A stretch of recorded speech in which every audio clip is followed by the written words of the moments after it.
Y esta información urgente tiene que ver con uno de los temas importantes de este programa, que es la justicia y cómo está funcionando con el nuevo gobierno de Alberto Fernández la justicia en la República Argentina.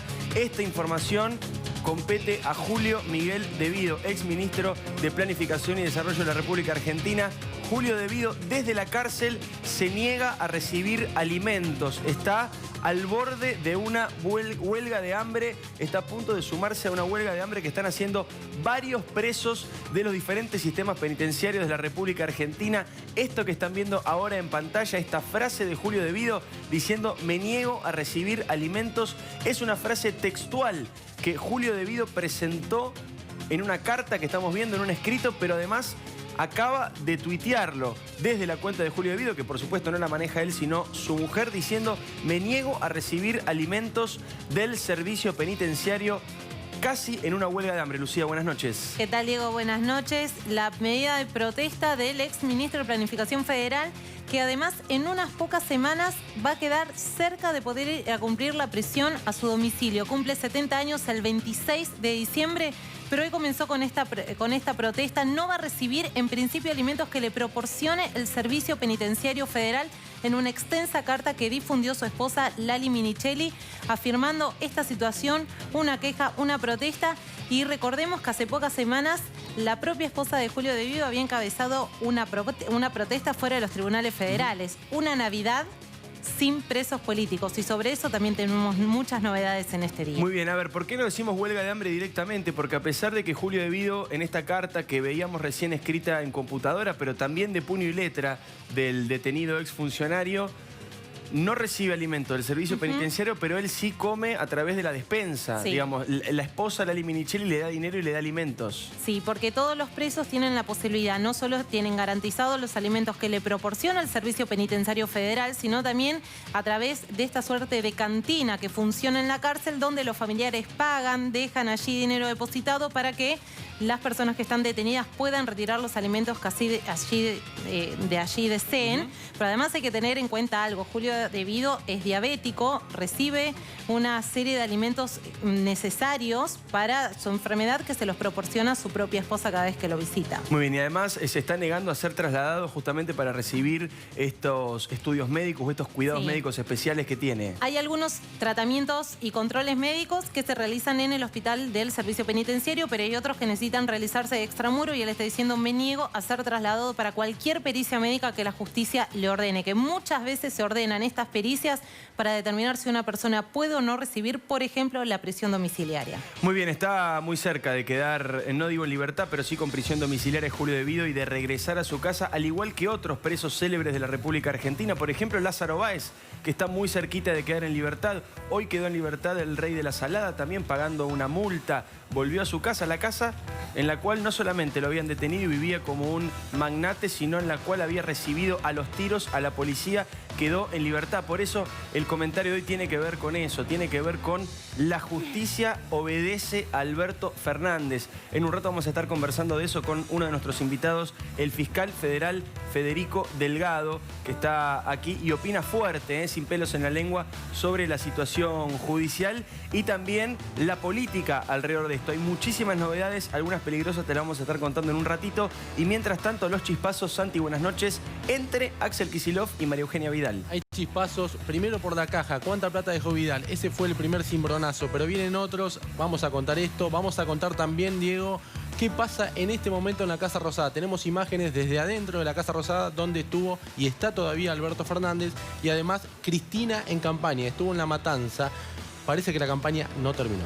Muy bien, y en economía, por supuesto, lo que todos estamos esperando, el plan Navidad que va a anunciar el gobierno de Alberto Fernández. Marcela, buenas noches. ¿Qué tal, Diego? Bueno, claro, le pusimos el plan Navidad porque es antes de las fiestas, que va a haber una serie de medidas que te las vamos a contar, pero fundamentalmente la llave de esto te vamos a revelar. ¿Cómo la van a financiar? Muy bien, y te lo habíamos anticipado en este programa y se está confirmando. El plan para liberar presos está en marcha, Lucía. Lázaro Báez quedó cerca de la libertad. Hoy le concedieron la excarcelación en la principal causa en la que él se encuentra detenido, Ruta del Dinero K. Pero hay otros casos, Pata Medina, el Rey de la Salada, Julio De Vido y otros más que ya están pidiendo su excarcelación. Todo esto y mucho más, así comienza Ya Somos Grandes, vamos.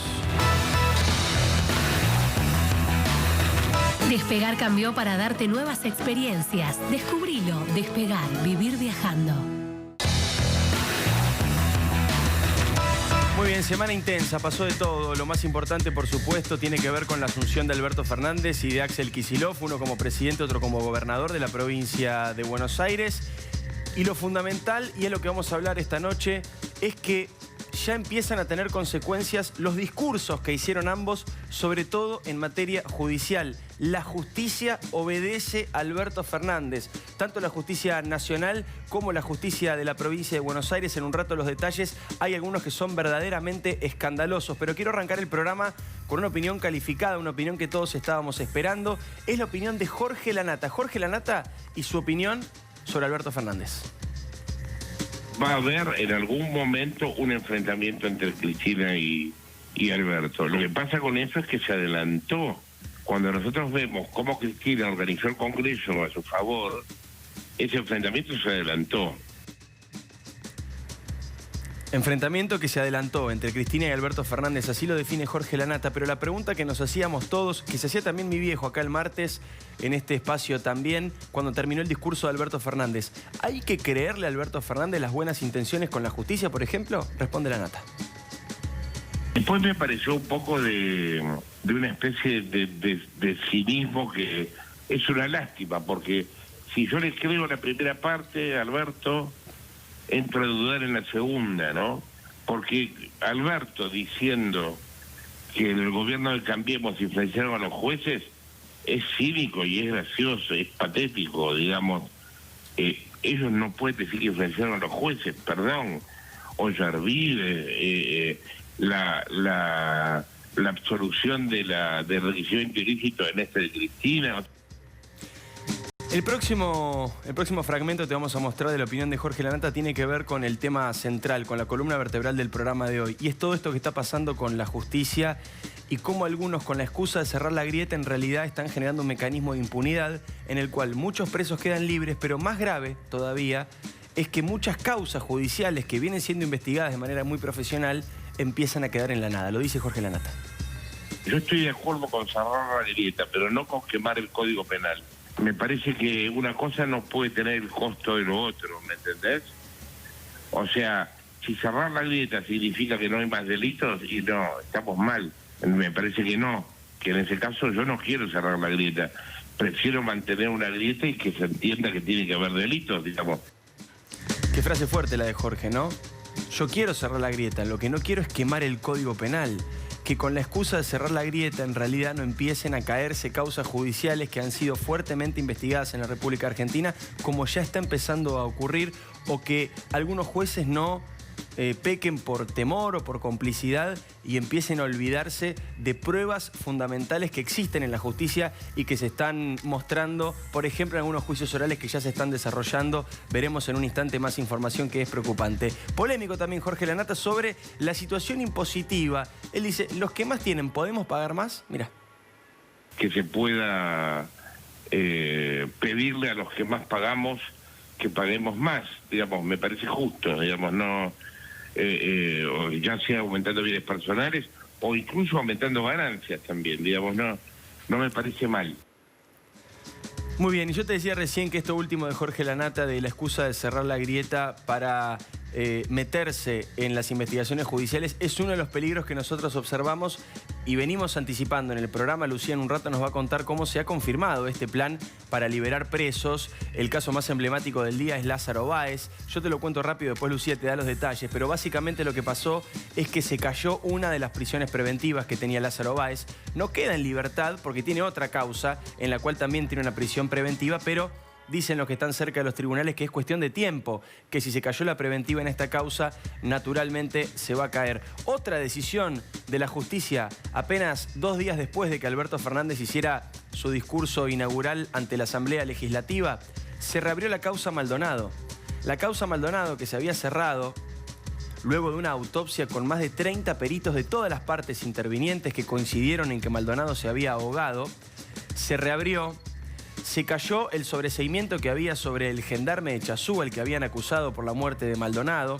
Se está ahora investigando un abandono de persona, esa es la nueva figura de la causa. Se va a sortear un nuevo juez y además ya hay pedidas 8 medidas de prueba, o sea que se reabre esta causa también en sintonía con los deseos del presidente de la Nación, Alberto Fernández. Pero también están pasando cosas similares en la Corte Suprema de Justicia de la provincia de Buenos Aires. Ayer nomás, Axel Kicillof también, cuando inauguraba su periodo como gobernador de la provincia, dijo que él creía que en la provincia de Buenos Aires había demasiados presos, demasiada gente detenida. Él dice, hay 308 presos cada 100.000 habitantes, cuando la media nacional es de 200 presos cada 100.000 habitantes. Inmediatamente después, esa misma noche en la cual Kicillof había dicho esto que les acabo de contar, la Corte Suprema de Justicia de la provincia, que venía con un enfrentamiento con María Eugenia Vidal, sacó una resolución en la cual le recomienda a los jueces y a los fiscales de la provincia de Buenos Aires que sean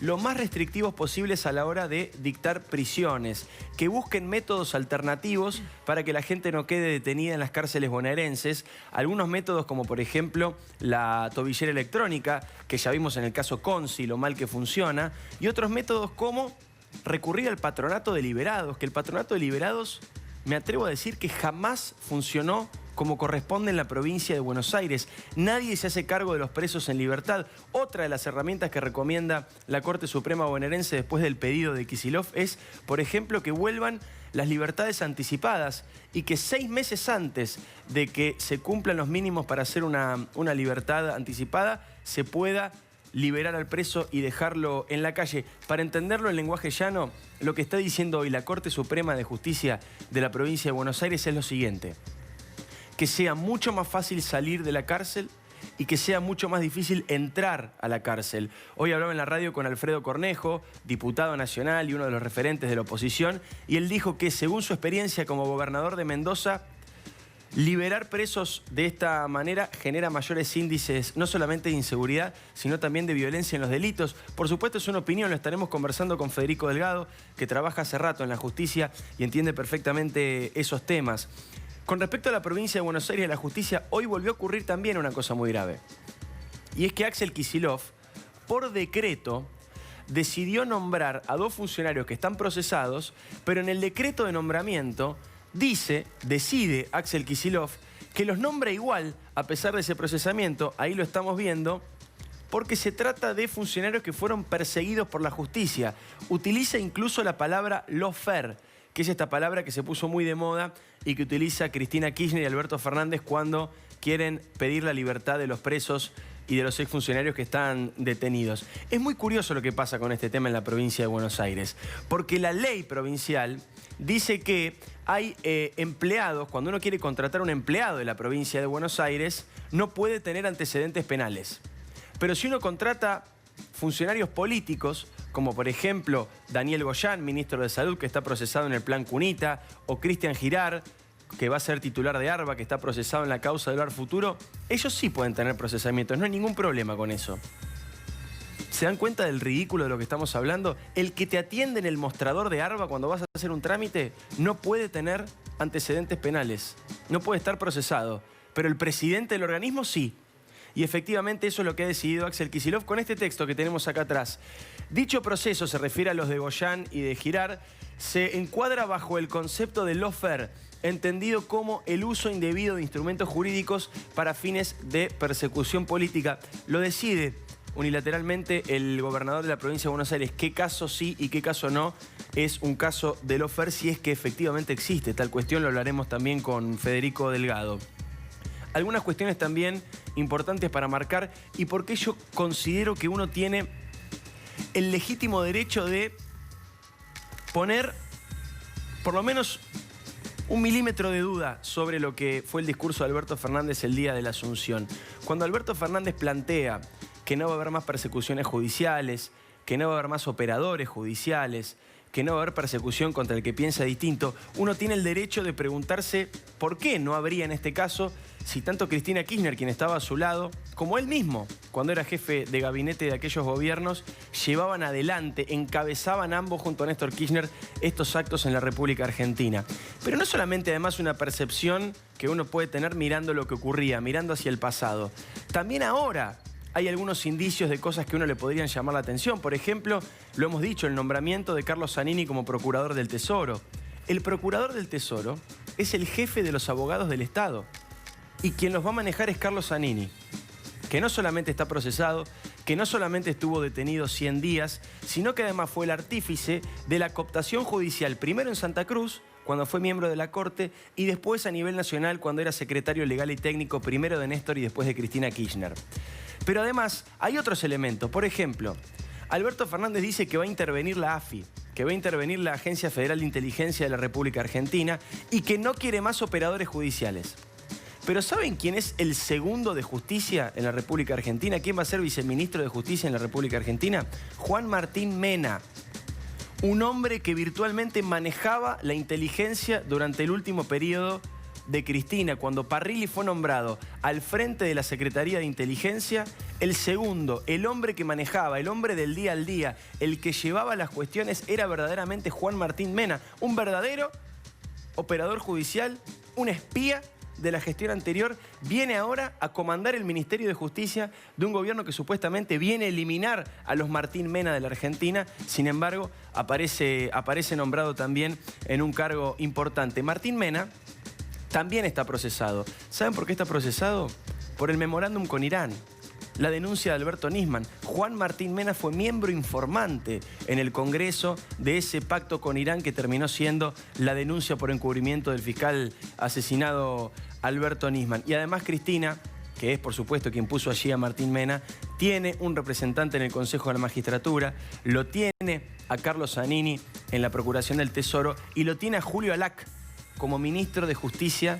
¿De dónde? De la provincia de Buenos Aires, donde también están ocurriendo estas cosas que le estamos contando. Quiero arrancar el programa, quiero empezar a hablar con mis invitados, Federico Delgado, fiscal federal, y Claudio Suchovicki, amigo de la casa, analista económico, que nos va a ayudar a entender también lo que se viene, el plan Navidad, el canje de deuda, un montón de cosas. Re fácil lo que te toca, Claudio, vos. Sí, prefiero que escuchemos a él. Arrancamos con Delgado, entonces. Federico, te soy sincero, siento preocupación por estos indicios claros y cada vez más contundentes de que la justicia una vez más va detrás del poder de turno. Sí, dijeron tantas cosas. Yo elijo algunos temas. Lo que quieras. Y si crees que alguno se me pasa de largo, recuérdenmelo y lo vamos charlando, si les parece que los puedo ayudar. Empezamos por las libertades. Las libertades son producto... Bueno, la crisis de la justicia no la vengo a discutir. Tengo libros escritos sobre ese tema y los presenté acá. Digamos, mi punto de partida teórico es la crisis. Las libertades, va a haber muchas libertades ahora, entre otras cosas porque entró en vigencia un código que fue sancionado en el año 2015 y cuyo principio, que me parece sano, es que no tiene que haber presos en prisión preventiva, pero tiene que haber juicios. Estamos totalmente de acuerdo. En la Argentina tenemos un problema. Aplicamos mal la prisión preventiva, mucho, y hacemos pocos juicios. Entonces me parece que la primera gran respuesta a algunos interrogantes que planteaste vos, Diego, es que yo también creo que va a haber muchas prisiones preventivas que van a cesar, muchos juicios que se van a prolongar indefinidamente, que algunos ya tienen más de 12 años de existencia desde que empezaron y no sabemos cuándo van a terminar. Y eso tiene que ver con un histórico problema de nuestro sistema judicial que somete a juicio, enfatizo esta palabra, pero no enjuicia. Esto es tremendo porque genera un costo emocional en las personas y una sensación de impunidad en la sociedad que hace que la palabra judicial permanezca en un halo de sospecha permanente. El resultado de eso es que cualquier decisión de un juez, cualquier ciudadano tenga el legítimo derecho de sospechar. Y tiene el derecho de sospechar porque la justicia no produce artefactos, que son las sentencias, que resulten creíbles. De esto hay que hacerse cargo. Está bueno esto que plantea Federico, porque vos planteás una cuestión de fondo. Lo hemos discutido mucho acá en el programa. Por supuesto, no hay que ir por la prisión preventiva, porque la prisión preventiva es una herramienta extraordinaria que está delimitada y los jueces la tienen que manejar con el criterio necesario. Las condenas no llegan en la Argentina. Tiene que haber juicios. Claro, los juicios con condena final no llegan a la Argentina. Lo que preocupa es que estamos primero en un país donde todavía no sabemos qué es condena firme. Peor. Hay tantas, ahora profundizo, hay tantas percepciones de lo que es condena firme como abogados, fiscales y jueces hay en la República Argentina. Peor. Cualquiera entiende lo que le parece. Entonces, no estamos de acuerdo en lo básico. ¿Cuándo hay una condena? Y segundo, más allá de estas cuestiones de fondo que vos planteás, lo que genera un shock es que esto ocurre al día siguiente. Kicillof dice, hay muchos presos, la Corte dice, libérenlos. Alberto Fernández dice, lawfare, liberan a todos. Cambian los criterios de un día para el otro, de la noche a la mañana, solo porque se votó diferente. Mirá, entre otras cosas, eso es mi tercera... Yo ya soy un veterano en estas cosas, lamentablemente, mal que me pese, ¿no? Pero es mi tercera transición, digamos, en los tribunales y como fiscal. Y lamentablemente este movimiento, que yo en algún libro lo llamaba la búsqueda de la simpatía, como que la justicia busca la simpatía, o un sector de la justicia, para no ser injusto, busca la simpatía del poder de turno y trata de algún modo, dar señales de que va a acompañar las políticas generales del Poder Ejecutivo, que es una falencia crónica de nuestras instituciones y que cada vez se profundiza más una patología, que es que los que venían con problemas empiezan a dejar de tenerlos y los que estaban en el poder empiezan a tener problemas. Esto es una tragedia institucional, porque digamos, se confunde la aplicación de la ley casi con una suerte de venganza y genera lo peor que le puede pasar a un juez o a un fiscal y que tiene que ver con que su palabra no sea creída por la sociedad. El único capital simbólico que tiene un juez y un fiscal es que les crean lo que está resolviendo. Los movimientos de la justicia en general se inscriben en una lógica que va al revés de eso, generan desconfianza. Pero para colmo de males, tenemos leyes que empiezan a regir en el año 2015 y se empiezan a aplicar una semana antes de que haya un cambio de gobierno. Digamos, la ensalada no puede terminar jamás bien. Tiene que terminar siempre en un clima de sospecha como el que estás describiendo vos. Y con los juicios orales o con las libertades que estamos viendo ahora, encima en esta época del año es una época donde normalmente los detenidos hacen huelgas de hambre porque quieren la libertad. Se enfatizan los habeas corpus, las excarcelaciones, claro. Lo que pasa es que cuando esas huelgas de hambre las protagonizan personas con alto capital simbólico, que protagonizan procesos judiciales que han tenido un impacto muy alto, es otro condimento más que viene a confundir, que viene a confundir más a la sociedad. Una línea. Julio De Vido está preso por la tragedia de Once. ¿Quién fue el fiscal de la tragedia de Once? El señor Federico Delgado. Y digo, para cerrar la idea, lo peor de esto es que vos lo deslizaste varias veces, es la ausencia de certeza. Ninguna sociedad organizada en base a derechos puede vivir tranquilamente, y Claudio no me va a corregir, sin saber concretamente qué está prohibido y qué está permitido. Y tener, en la economía es lo mismo. Y tener una certeza relativa de que si yo ahora vengo y me robo un celular de Lucía, voy a tener un problema. Y que si vengo y pateo un sillón, voy a tener un problema. Y que si vengo y me porto bien y me siento donde me dicen, voy a ser premiado. Esas cosas básicas son las que tenemos que discutir en la Argentina. Si uno lee o escuchó el discurso del presidente, es difícil no estar de acuerdo en la descripción. Sí, por supuesto. Ahora, el problema es eso después, ¿cómo hacemos para ponerlo en movimiento? Sobre todo porque los argentinos tenemos una particularidad. Casi todos los países del mundo las leyes las cumplen o no las cumplen. Los argentinos logramos torcerlas. Y cuando las torcemos, las anulamos. Entonces tenemos esta patología de que la ley rige, pero no se cumple. O rige, pero se cumple a la Argentina. Digamos, entonces, a mí lo que más me preocupa es cómo hacemos, además de las modificaciones legales, cómo logramos que nosotros, los actores, los abogados básicamente, los que están dentro de tribunales o fuera de tribunales, de alguna manera permitamos que la necesidad de tener una justicia seria nos penetre capilarmente. Nos hagamos cargo de eso y asumamos el rol de verdad de crear un servicio público que merezca la atención y la confianza de los ciudadanos. Mientras no reparemos en ese desafío, que es empezar por el primer escalón, no podemos discutir el último. Me quedo con esa frase de Federico Delgado, te la voy a robar a partir de ahora, ya que estamos hablando de delitos. Algunos países cumplen las leyes, otros no. Nosotros las torcemos a las leyes. Me parece una definición perfecta de lo que está pasando. Así como contamos que hay un sector de la justicia que ya está prácticamente obedeciendo al pie de la letra los pedidos del presidente Alberto Fernández, hay algunos jueces que están enojados con Fernández. Hay algunos jueces a los que no les gustaron las críticas de Alberto Fernández en su discurso el 10 de diciembre ante la Asamblea Legislativa.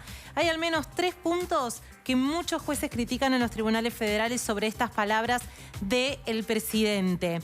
Los 3 enojos de Comodoro Pi, Diego, te los contamos. El primero de ellos, los 3 enojos, ahí lo vas a tener en pantalla, es que repitió lo que hay que decir es que a los jueces no les sorprendieron las críticas de Alberto Fernández. Repitió los dichos de Cristina Fernández de Kirchner cuando declaró hace una semana en el juicio por corrupción por el direccionamiento de obra pública, sin responder preguntas y en el tono en el que declaró por más de 3 horas. Esto es lo que dicen algunos jueces. Ellos no buscan una justicia independiente, buscan una justicia dependiente. Ellos se refieren al gobierno kirchnerista, que ha tenido claramente durante muchísimos años una cruzada con el Poder Judicial y sobre todo cuando este Poder Judicial ha querido investigarlo. Este es el segundo punto de enojo, de crítica de los jueces. Las reformas que plantea Alberto Fernández no tocan a la Corte Suprema de Justicia. Muy bien, pregunta que hago yo. ¿Volverá Lorenzetti como presidente de la Corte con el nuevo presidente Alberto Fernández? Y hay otro punto que toca directamente a la Corte Suprema de Justicia. Los jueces esperaban que la Corte Suprema de Justicia y también, no solo su presidente, sino algunos de sus integrantes, como Ricardo Lorenzetti, se manifiesten a favor de la justicia en función de las críticas del presidente Alberto Fernández. O sea, esperan una prueba de amor de la Corte hacia el gobierno. No la hubo. No la hubo. Y ¿sabés qué? Así como no la hubo, hoy hubo un mensaje que mandó al menos la Cámara Federal porteña al poder político. ¿Qué dijo? Confirmó a Martín Irursun un año más como presidente de ese tribunal de alzada. ¿Qué hace ese tribunal? Revisa los fallos de los jueces. Martín Irursun es el de la doctrina Irursun, ustedes se acuerdan. Es el que empezó a dictar prisiones preventivas en base a otros criterios diferentes a los que se venían utilizando en la justicia. Por supuesto, para los funcionarios detenidos es una aberración jurídica, es una discusión eterna, pero es ese dice que pueden entorpecer las causas. Exacto, dice que, por ejemplo, un exfuncionario muy poderoso puede tener los medios para entorpecer las causas por el poder residual que ha tenido. Y te diría que se termina de confirmar la doctrina Irursun. ¿En qué sentido? Muchos ahora están en el gobierno de nuevo. O sea que efectivamente alguna razón podía tener. ¿Hay una más, Lucía? Ahí tenés el tercer enojo de muchos de los jueces de los tribunales federales de Comodoro Pi. El gobierno debe respetar las decisiones de los jueces. Y esto es un poco lo que dejaron entrever hoy con esta decisión de confirmar a Martín Irursun frente a la Cámara Federal porteña. ¿Por qué? Porque lo que están diciendo es que hay instancias donde los jueces, donde se revisan las decisiones de los jueces y que el poder político allí no se puede meter. Justamente lo que criticaba Alberto Fernández, lo que los jueces sienten es que la Casa Rosada quiere volver a manejar los tribunales federales. Gracias, Lucía. Ahora vamos a retomar. Hay un montón de cosas el día de hoy. Los chispazos tremendos que hay entre Kicillof y María Eugenia Vidal. Kicillof dijo que le dejaron una plata que le alcanza apenas para 30 días. Parece que esto no es así. Ha salido a responder muy fuerte Vidal y su gente. Vamos a estar contándotelo en un ratito. Y Marcela tiene el plan Navidad de eso que se aferra a Alberto Fernández y su gobierno para reactivar urgente la economía y así ganar, por supuesto, capital político. No solamente hacia afuera con la oposición, sino también hacia adentro, hacia Cristina y su sector, que ahí hay una puja, como decía Jorge Lanata, que se anticipó incluso hasta algunos días antes de la asunción. Claudio, bienvenido, no vas a zafar ahora. Quiero hablar con vos de algo. No tenemos, por supuesto, todo el tiempo del mundo, estamos en televisión, pero quiero entender un poco de qué habla la Argentina, de qué habla el gobierno, de qué habla Martín Guzmán, el ministro de Economía, de qué habla el presidente Alberto Fernández cuando habla de sentarse a negociar la deuda. ¿A qué se refieren? ¿A la deuda con el fondo? ¿A la deuda con los bonistas? ¿De cuánta plata estamos hablando? ¿De qué tipo de negociación estamos hablando? ¿Qué significa para la realidad nuestra, para el bolsillo, para la gente que no está llegando a fin de mes o que le está pasando mal? ¿Qué significa renegociar la deuda? ¿Por qué está siendo tan clave que tanto es así que el gobierno no quiere hablar de ningún plan económico hasta no tener resuelto el tema de la deuda? Y está muy bien, creo que está muy bien plantear al menos esa prioridad. Una cosa es entrar en concurso de acreedores y otra cosa es quebrar. Y esa diferencia es fundamental. Si yo puedo resolverlo en concurso de acreedores, hasta puede salir mejor desde el punto de vista de que eliminás al menos el pasivo o una parte del pasivo. ¿Qué es lo que quieren hacer? Es ganar tiempo tratando de no entrar en default, evitar en este caso entrar en default. Y para eso tienen que negociar. ¿Cuánto debe la Argentina hoy? Más o menos 310.000 millones de dólares. ¿A quién le debe la Argentina hoy? 120 y pico de mil, 120.000 millones al propio Estado. ANSES, Banco Nación, eso van a renovar, con eso se negocia fácil. Una parte muy importante, 45.000 al fondo, que es el 17% del PBI, y otros 30.000 a otros organismos multilaterales. Ellos cobran, el capital lo cobran, pero pueden negociar en el tiempo. ¿Por qué el fondo te va a escuchar? El fondo tiene prestados hoy 93.000 millones de dólares a distintos países, Angola, Líbano, etc. De los cuales la mitad los tiene la Argentina. ¿Nunca quedaste rehén de alguien que te debe plata y le seguís vendiendo igual? Es más, lo tratás mejor. Lo llamás todos los días, che, la familia está bien, etc. El fondo, en el... Perdóname, hay un famoso chiste que me parece muy ilustrativo esto que decís. Si vos le debés 10.000 pesos al banco, vos tenés un problema. Si le debés 100 millones de dólares, el problema lo tiene el banco. Vieja, exacto. Frase de Keynes, pero bueno, está perfecto. El fondo siempre lo hizo en el 2002, lo hizo con todos los países. Tarde o temprano va a negociar. Después te quedan más o menos 140.000 millones de dólares que tienen los privados, los que tienen bonos. Y los que tienen bonos también van a querer cobrar. La ventaja que tienen hoy para negociar el gobierno es que los bonos están cotizando al 40% de paridad.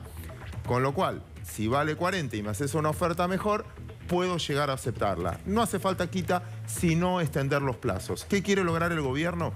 Hoy tenés, y ya termino con la explicación, más o menos 4 puntos de déficit fiscal con respecto al PBI.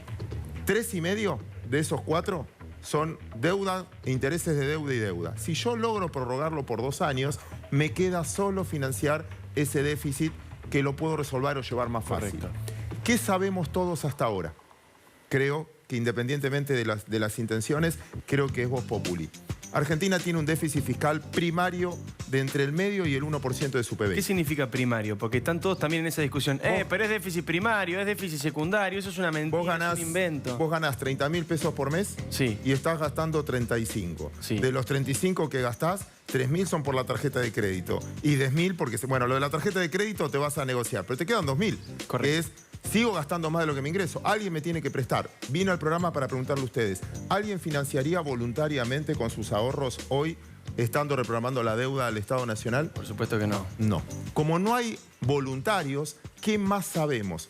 Hay un viejo dicho bursátil que nunca nadie pudo vencer, que es, si vos estás en una mesa de negociación y a los 10 minutos no te diste cuenta quién lleva la peor parte, ese sos vos. Entonces... ¿quién va a financiar? El que no esté sentado en esa mesa. Seguramente ya lo sabemos, una parte es campo y otra parte que creo que es más voluntarista, que lo que van a recaudar es bienes personales. Con esto, ¿lográs financiar el déficit? Quizás no alcance y tengan que emitir un poco. ¿Es la solución al problema? Y por 2 años no vas a emitir, no vas a tener que pagar la deuda y quizás tengas más pesos. Igual hay un punto también, ¿eh?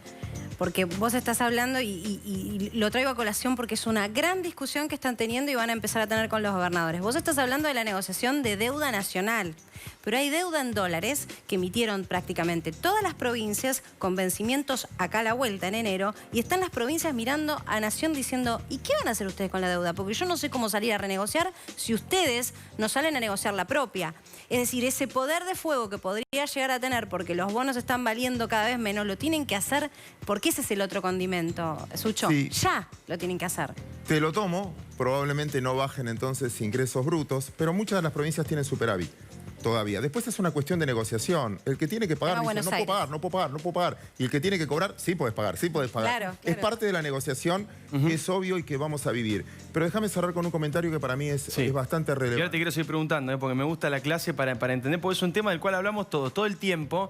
Y en un momento decís, ¿de qué estamos hablando? Mira, si a veces uno cree que no pagar la deuda, sos revivo porque no pagás la deuda, etc. Finalmente, ¿vos conocés cuevas que descuentan cheques? ¿Sintieron hablar de eso? Sí. ¿Y pymes que van a descontar cheques a las cuevas? Sí. ¿Quién tiene más índice de mortalidad? ¿Quién pierde antes, la pyme o la cueva? La pyme. Igual, perdóname, Sucho, pero Macri también pagó mucha deuda, se endeudó y le fue mal. Sí, tal cual. Es parte de lo que estás viviendo hoy. Y de hecho Argentina deja de pagar o tuvo que reperfilar también casi obligadamente y el fondo fue el prestamista de última instancia porque el crédito lo perdió en el 2018. ¿Pero por qué perdés el crédito? Hay países que deben mucho más que la Argentina. Perdés porque cuestionan 2 cosas, tu capacidad de pago y tu voluntad de pago. Argentina siempre estuvo mal vista por su voluntad de pago. Déjame jugar con vos en este caso. Suponete que vos te fue mal, a todos nos puede ir mal. ¿Te fue mal? Y me decís, Claudio, no te puedo pagar, me fue mal. Y yo veo que eso es un esfuerzo enorme, que empezaste a bajar gastos, que ya no salís de noche, que empezás, dame tiempo, yo te voy a pagar. Eso es tener problemas de capacidad de pago, pero una muy buena voluntad de pago. Ahora venís al revés. Claudio, me fue mal. No te puedo creer. Bueno, ¿y qué vas a hacer? No, mira, la casa la tengo en bien de familia. El auto, que es más moderno que el mío, y no, ¿viste? Entonces, también ahí cuestionás la voluntad de pago. Si decís que tenés tanta riqueza, etcétera, a ver, ¿por qué no puedes pagar? ¿Por qué no puedes hacer un esfuerzo y pagar? Entiendo que te dan los plazos, y eso lo entiendo. Pero vamos al producto de esto, que es finalmente lo que tiene que ver con seguridad jurídica, y engancho los dos temas. Vamos a suponer que entiendo el proceso y es muy lógico que vos quieras incentivar el consumo, y lo que vas a hacer al no pagar intereses de deuda, que esa plata intente ir al consumo. Entiendo que... Es el plan de Alberto Fernández. Que está bien. O sea, negociar muy bien la deuda para ese dinero, en lugar de usarlo para cancelar obligaciones, reactivar la economía. Ese es el plan. ¿Por qué? Porque el Estado hasta ahora, y ahí coincido con vos, se llevaba el 80% de los ahorros de los argentinos, vía LECAP, LEVAC o lo que fuera. Ahora, como el Estado se va a correr y va a negociar 2 años, esa plata va a quedar para la economía real. Es un impulso. Eso va a generar aumento de consumo. Vos lo podés festejar. Pero ahora bien, ahí viene el dilema. Si vos no tenés seguridad jurídica en el fondo, vamos a suponer que yo fabrico 300 pulóveres y el mercado, por una demanda artificial, porque tiene más plata o por lo que fuera, me demanda 400. Si el que produce 300 pulóveres dice, qué bueno, voy a fabricar más y voy a fabricar 400, va a tomar gente y va a haber un círculo virtuoso, al menos de corto plazo. Pero si el que fabrica 300 pulóveres me dice, no, acá los 400 es porque emitieron plata, claro, es artificial. Mejor subo los precios y chao. Ajusto vía precios. ¿Sabes qué? Me saco el stock de encima. No genera credibilidad. Si yo ataco al que finalmente tiene que producir, como dice la canción, si yo combato al capital, si yo tengo que castigo al que va a producir y no lo aliento a producir, finalmente va a ser algo de corto plazo. Puedo incentivar el consumo porque te metí plata, pero después te tengo que meter plata de nuevo, plata de nuevo, plata de nuevo, plata de nuevo. ¿Y quién la va a poner en el fondo? Me encanta esto que estamos haciendo. La pregunta que te dejo picando, porque quiero hacer el tema de Santiago también ahora, es la siguiente.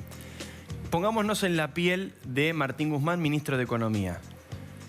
¿Con qué se esperanza Martín Guzmán? ¿Cuál es su objetivo? ¿Cuál sería su éxito en el cortísimo plazo para lograr este plan? ¿Y a qué le tiene miedo cuando se va a dormir? ¿A qué le teme el ministro de Economía? ¿Cuál es el peligro que lo acecha en este plan que está presentando Alberto Fernández? No tengo el teléfono del vos. No, pero vos sabés a lo que me refiero. Hacemos el role-playing para entender un poco cuál es el peligro que tiene este plan económico, a lo que apuesta una todo nada enorme, sobre todo en los primeros momentos, Alberto Fernández.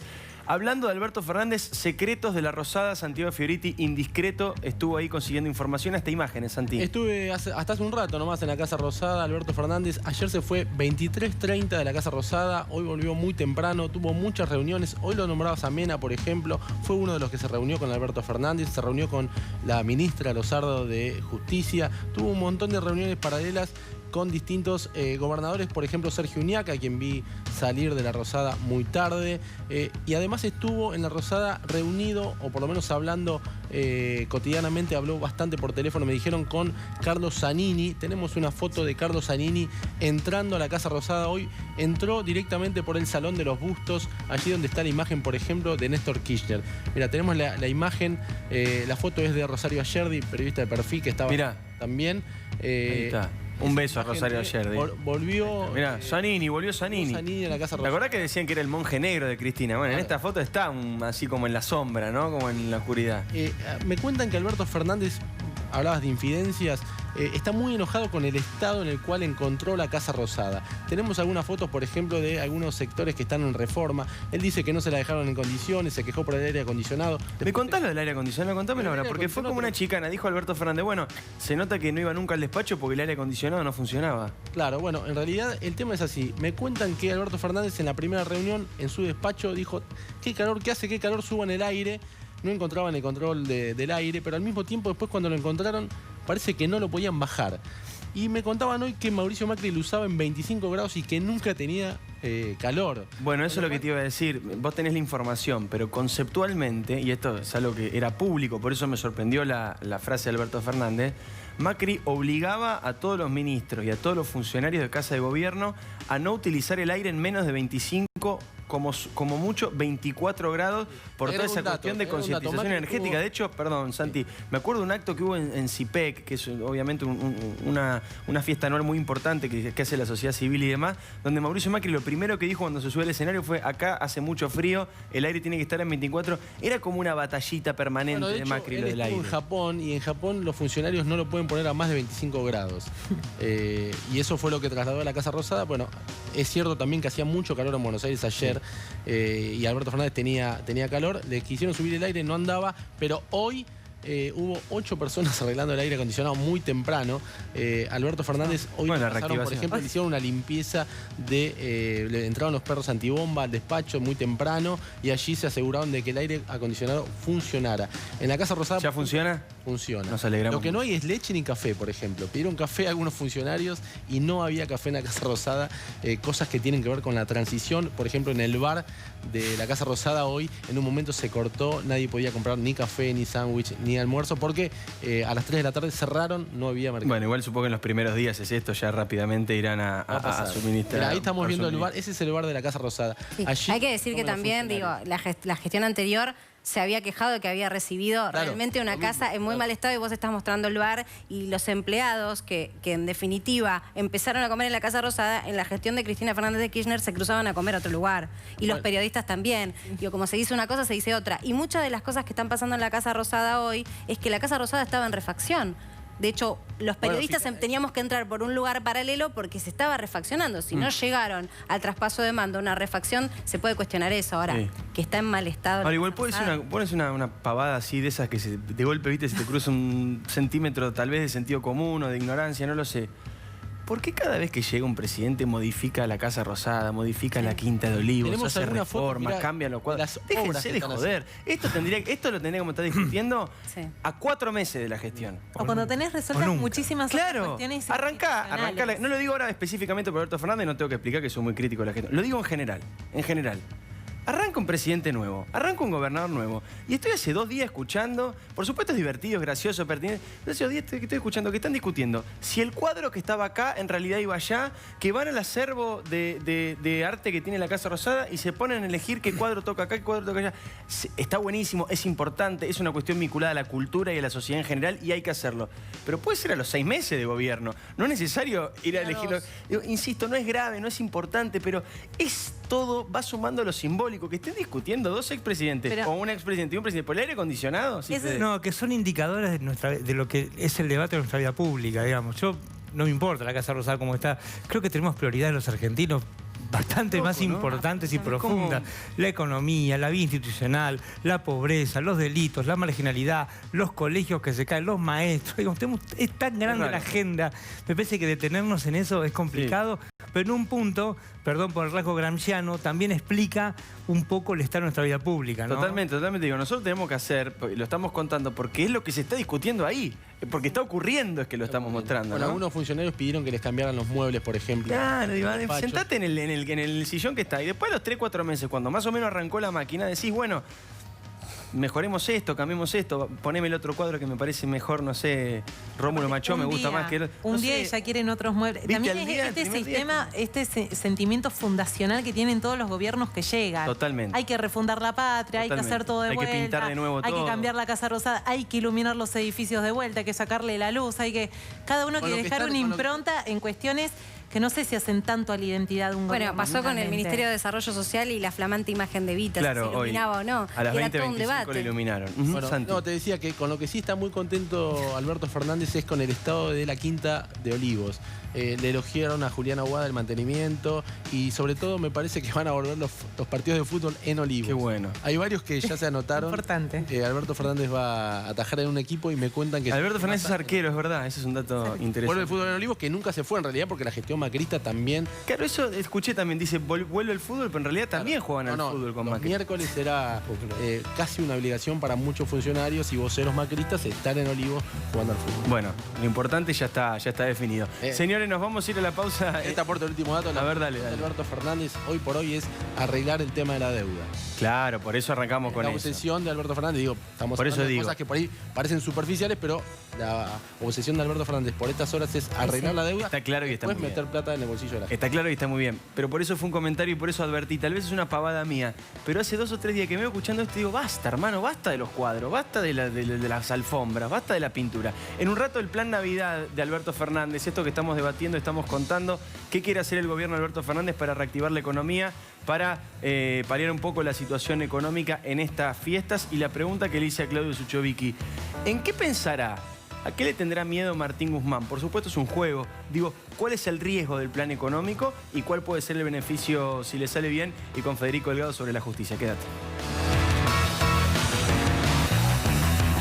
Muy bien, acá estamos. Segundo bloque de Ya Somos Grandes. El plan Navidad de Alberto Fernández. Marcela Paga, ¿no? Bueno, en principio un poco del repaso de lo que ya venimos comentándote, pero algunos datitos extras sobre lo que ya se empieza a conocer y las intenciones que ya se anunciaron. Mira, mejora de las jubilaciones y de programas sociales, particularmente asignación universal por hijo. Lo quieren hacer antes de fin de año, justamente para que llegue aliviado el bolsillo de este sector vulnerable de la población en las fiestas. Déjame decirte algo que están teniendo un gran problema, por eso lo pusimos en placa, porque no es novedad. El tema de las jubilaciones, ¿cómo mejorás algo que ya está dicho por ley, en una ley que fue votada en el Congreso, cómo se debe calcular su actualización? Me refiero a las jubilaciones. Ahora los jubilados van a recibir una actualización del 8% y vos dirás, es una miseria, porque no llegan ni a los 15.000 pesos de salario del haber mínimo. No hay discusión alguna, pero van a tener acá un problema desde el punto de vista legal, y lo tenemos acá, Fede, porque el punto es el siguiente. ¿Cómo haces con una nueva ley para derogar algo que ya fue aprobado? Lo quieren hacer ya y el tiempo no alcanza. Están viendo entonces compensar con una suma extra al estilo bono, pero están viendo si eso se puede extender en el tiempo para ser tomado como la base de la próxima actualización que toca en marzo. Vas a ver algo de eso y lo vas a escuchar en los próximos días. Bien. Bueno, tasas bajas para pymes y familias. Créditos no bancarios, dice Alberto Fernández. Curso inaugural de Alberto, ya lo había mencionado. Desarrollo social. Desarrollo social, no ANSES, quien va a administrar esto. Ojo, porque empiezan también acá las fricciones entre ministros puestos por Alberto o alguien designado en la ANSES, quizás designado por Cristina. Por eso aclaro lo de desarrollo social. ¿Por qué también te pongo lo de pymes? Porque se está estudiando una nueva política monetaria que baje considerablemente la tasa de interés de referencia, que no sería ningún problema alguno en este momento, porque como hay un cepo ultra restringido el acceso a los dólares, no va a haber esa tentación de si no me das tasa para mi plazo fijo me voy al dólar. Nadie puede en el marco legal. Y no están teniendo tanta incomodidad, y esto lo podemos después desarrollar con Sucho, con que haya demasiada diferencia entre el tipo de cambio paralelo y el tipo de cambio oficial. Claro, también hay muchos miembros de este gabinete que formaron parte de otra gestión y convivieron con una brecha de más del 30%. Y esto sí, acá que me quiero detener 2 segunditos. A ver, lo que porque circuló un paper sobre cuál podría ser la propuesta. Sacá el Fondo Monetario, sacá a aquellos que son los organismos del Estado con los cuales se renegocia, de hecho, por ejemplo, el ANSES que compró, bueno, vaya usted a esperar una reconsideración en la deuda. Y lo mismo con los organismos multilaterales. Quedémonos con los privados. Aquel que, por sugerencia de su asesor de inversiones, compró un bono de Argentina. Bueno, usted sabe que cuando invierte en un país como Argentina tiene un riesgo, por eso el premio es tan alto, tasa de interés alta, porque el riesgo es mayor. Circuló un paper que todavía no se convalida de la posibilidad de extender 4 años el plazo de vencimiento de la deuda. Estirás un poquito, que es lo que nos explicaba Sucho, pero además una propuesta que a mí parecer puede llevar la negociación a un terreno pantanoso en cuanto a los tiempos que necesita Argentina para que se dirima. ¿Cuál es esa negociación? Proponerle adelantar el pago de los intereses también de los próximos 4 años de determinados bonos, pero eso se haría con una quita. Y esa quita va a ser interesante. Se habla de una quita de entre el 40 y 50%. ¿Aceptarán o no? Bueno, usted tiene la posibilidad de aceptarlo, o si no, vaya a tener un juicio por default como tuvieron los holdouts. Al litigio, volvemos, ¿te acordás? Los famosos fondos buitre. Queda pendiente la pregunta. ¿Cuál dirías vos, Claudio, que es, si tuvieras que elegir, estamos jugando, el principal miedo de Martín Guzmán, el ministro de Economía, o el principal peligro al que se enfrenta este plan económico que hemos ido desarrollando durante todo el programa? Pero me lo respondés después de la pausa, así la gente se queda. Ya venimos, dale.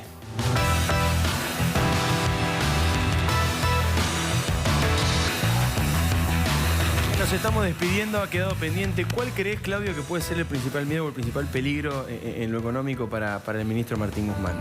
Solo para enganchar los temas es la coordinación, porque muchas de las cosas del plan Navidad que decía ella no depende de él, depende del ministro de Producción, de otro ministro, y cometerían el mismo error que la gestión anterior, que es no coordinar, que uno haga política expansiva, emita y tire plata y el otro tenga que regular todo eso. Por lo tanto, me parece que al principio tiene un desafío muy importante de coordinación y no sé hasta qué nivel tiene agenda propia, ¿no? Gracias, Claudio, por venir. Gracias, Federico. También me encanta invitarlos porque, insisto, son personas que cada uno en su lugar explican bien, te cuentan las cosas y te hacen entender qué es lo que estamos necesitando y cada vez más los argentinos. Gracias, chicos. Grandes temas también el día de hoy. Ustedes se quedan con La Rosca, señores, aquí en la pantalla de TN. Nosotros nos vemos el jueves que viene. Hoy entregamos a tiempo, ¿eh? El jueves que viene a las 10 de la noche. Chao.